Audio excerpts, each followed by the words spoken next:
हमारे अक्सर नाजरीन जो है अक्सर ज़्यादातर जो सवाल करते हैं वो ये होता है कि हमें थकन का एहसास ज़्यादा होता है या हमारी डे टू डे रूटीन जो है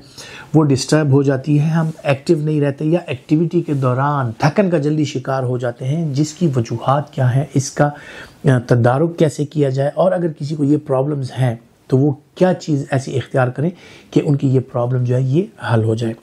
थकन के लिए जो सबसे बुनियादी चीज़ है वो ये है कि आपकी फ़िज़िकल एक्टिविटीज़ कितनी है, किस हद तक हैं, आपकी एज कितनी है, आपका वज़न कितना है और फिज़िकली जो है तो आप कितनी हद तक एक्टिव हैं। क्योंकि जितने एक्टिव लोग होते हैं वो उनका स्टेमिना डेवलप हुआ होता है, वो अक्सर औक़ात सेहतमंद रहते हैं, तो उनमें थकन के आसार अक्सर नहीं होते। लेकिन जैसे ही उम्र बढ़ती है या आप सेडेंटरी लाइफस्टाइल में जाते हैं और एक्टिविटीज़ कम कर देते हैं तो आपका स्टेमिना जो है वो कम हो जाता है। अक्सर औक़ात जब आप अपने अच्छे दिनों को याद करते हैं तो आप फुटबॉल खेलते थे, आप बैडमिंटन खेलते थे, आप क्रिकेट खेलते थे और आपको कभी थकन का एहसास नहीं होता था। लेकिन आज अगर आप अपने घर में 4 सीढ़ियाँ चढ़ते हैं, दूसरी मंजिल पर जाते हैं तो आपको जो है थकन का एहसास होता है। तो क्या वजह हो सकती है, आपको ज़रा सा गौर करना है। एक तो बढ़ती उम्र के साथ डेफिनेटली आपके पट्टे, जोड़ और ये सारी चीज़ें कमज़ोर होने लगती हैं। खुदा न खास्ता कोई लोग ब्लड प्रेशर, शुगर की वजह से और दिल की बीमारियों का शिकार हो जाते हैं। लेकिन जो एक्टिविटी है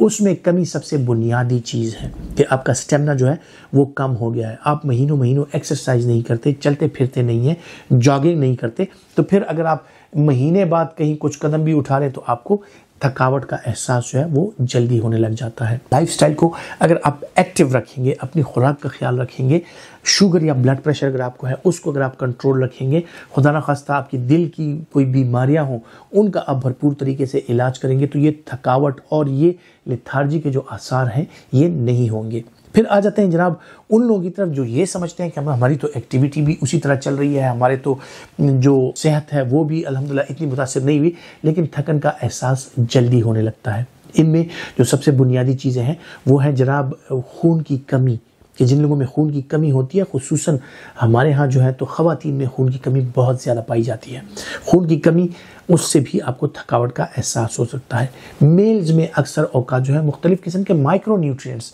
जिस तरह के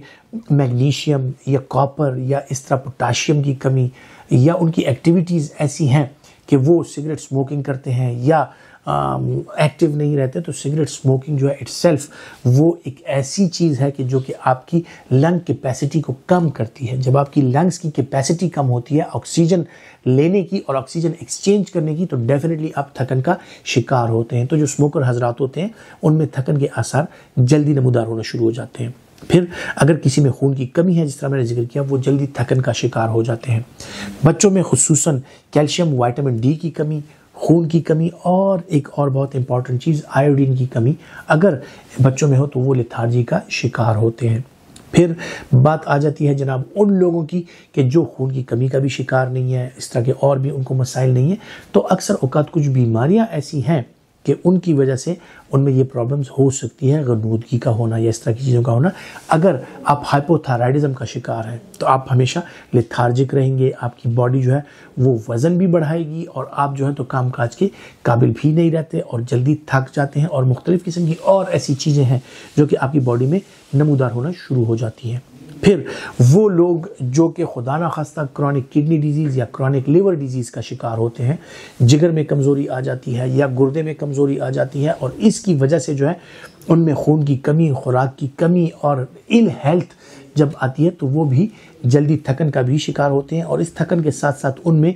भूख ना लगने की जो वजूहात होती हैं वो भी बढ़ जाती हैं। फिर एक बहुत इम्पॉर्टेंट चीज़ जो कि बच्चों, बड़ों और ख़वातीन, मर्द और हज़रात दोनों में वो हो सकता है, वो है जनाब विटामिन B12 की कमी जो है या बी कम्प्लेक्स की कमी जो है। जो विटामिन बी है, खुसूसन विटामिन B12, उसकी कमी अगर आ जाए तो ये अफेक्ट करती है जनाब आपके न्यूरॉन्स को, ये अफेक्ट करती है आपके डिफरेंट बॉडी फंक्शंस को। तो उसकी वजह से आप थकन का भी शिकार होते हैं, खून की कमी का भी शिकार हो जाते हैं और न्यूरोपैथी का शिकार होते हैं, यानी हाथ पांव सुन्न होने लगते हैं और ऐसी चीज़ें हो जाती हैं कि जो आपको अपने कामकाज से रोक के रखती हैं। फिर ऐसी चीज़ें खुदा न ख्वास्ता के कुछ ऐसे अवामिल भी होते हैं कि बंदे को पता नहीं चल रहा था और उसके अंदर जो है तो मुख्तलिफ़ किस्म की बीमारियां हो सकती हैं। तो अगर आप थकन का जल्दी शिकार होते हैं, थकावट आपको जल्दी होती है, लेथार्जी का आप शिकार हैं और आप जो है तो खाने को दिल नहीं कर रहा, या आपका वज़न कम हो रहा है या बहुत ज़्यादा बढ़ रहा है, तो इसका मतलब ये है कि आपने अपने डॉक्टर से एटलीस्ट एक अपना हेल्थ चेकअप कराना है कि उसको अंदाज़ा हो सके कि आप में ये अलामात जो हैं थकावट की या इस तरह की अलामात जो हैं वो क्यों आ रही हैं, ताकि बर वक्त आपकी तशख़ीस हो सके। ये कभी कभार मामूली मसला भी हो सकता है, कभी कभार आपको कोई मसला नहीं होता और ये चीज़ें होती हैं, आपको सिर्फ एक्टिविटी दुरुस्त करनी होती है, और कभी कभार खुदा न खास्ता कोई ऐसी बीमारी होती है कि जिसकी अगर बर वक्त तशख़ीस की जाए तो उसका इलाज भी पॉसिबल होता है।